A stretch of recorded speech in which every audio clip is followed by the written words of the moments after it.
കോഴിക്കോട് കൊയിലാണ്ടി കൊല്ലം പാറപ്പള്ളിയിൽ സദാസമയവും സന്ദർശകരുടെ തിരക്കാണ്. നോമ്പുകാലമായാൽ അതിരട്ടിയാകും. കടൽക്കാറ്റേറ്റ് പാറക്കൂട്ടങ്ങൾക്കിടയിൽ തലയുയർത്തി നിൽക്കുന്ന പള്ളി കാണാൻ തന്നെ ഒരു പ്രത്യേക ഭംഗിയാണ്. അതുകൊണ്ട് തന്നെ വിശ്വാസികളോടൊപ്പം നിരവധി സഞ്ചാരികളും ഇവിടെ എത്താറുണ്ട്. കെട്ടുകൾ, അതിലേക്ക് അടിച്ചുകയറുന്ന തിരമാലകൾ, കാറ്റിലാടിയുലയുന്ന കൊച്ചുമരങ്ങൾ, അതാണ് കൊയിലാണ്ടി കൊല്ലം പാറപ്പള്ളിയുടെ ബാഹ്യ സൗന്ദര്യം.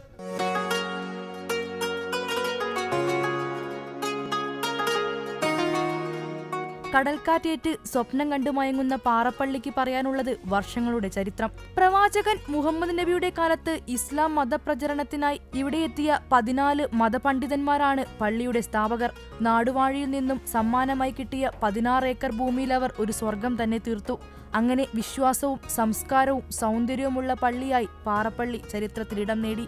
ഈ പുണ്യഭൂമിയിൽ തന്നെയാണ് സ്ഥാപകരായ മതപണ്ഡിതന്മാർ അന്ത്യവിശ്രമം കൊള്ളുന്നതും. അന്ന് മദീനയിൽ നിന്നും മക്കത്തു നിന്നും വന്ന 14ഓളം ആളുകളുടെ ഖബറുകളാണ് ഇവിടെ സ്ഥിതി ചെയ്യുന്നത്. ഇവരുടെ മഹത്വം മനസ്സിലാക്കിയാണ് നാടിൻ്റെ നാനാഭാഗത്തു നിന്നും ആളുകൾ ഇവിടെ ഒഴുകിയെത്തുന്നത്.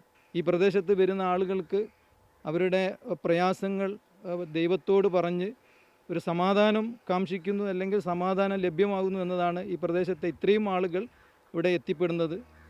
കേരളത്തിലെ രണ്ടാമത്തെ ഇസ്ലാം പള്ളിയാണിത്. വിശ്വാസികളുടെയും സഞ്ചാരികളുടെയും ഇഷ്ടകേന്ദ്രമായ പാറപ്പള്ളിയിൽ ദിനംപ്രതി നിരവധി പേരാണ് സന്ദർശനത്തിനെത്തുന്നത്. നോമ്പുകാലമായാൽ വിശ്വാസികളുടെ ആ ഒഴുക്ക് ഇരട്ടിയാകും. ജാതിമത വിവേചനങ്ങളില്ല. ആർക്കും എപ്പോഴും ഇവിടെ വരാം. പള്ളിയിലെ മഖാം ഉറൂസ് പോലുള്ള ചടങ്ങുകളും ചരിത്രപ്രസിദ്ധമാണ്.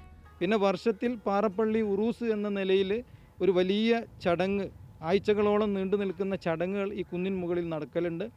അത് നമ്മുടെ രാജ്യത്തിൻ്റെ അല്ലെങ്കിൽ കേരളത്തിൻ്റെ എല്ലാ ഭാഗത്തു നിന്നുള്ള ആളുകൾ ഇവിടെ ഒരുമിച്ച് കൂടി പ്രാർത്ഥനകളും ദിക്റുകളും പ്രഭാഷണങ്ങളും അന്നദാനങ്ങളും നിർവഹിക്കപ്പെട്ടതിന് ശേഷമാണ് ഒരാഴ്ച നീണ്ടു നിൽക്കുന്ന പരിപാടികൾ ഇവിടെ അവസാനിക്കൽ.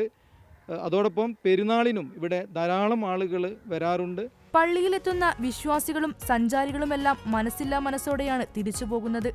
എത്ര നേരം പള്ളിയിൽ ചെലവഴിക്കുന്നുവോ അത്രയും നേരം മനസ്സിനും കണ്ണിനും കുളിർമയാണ്.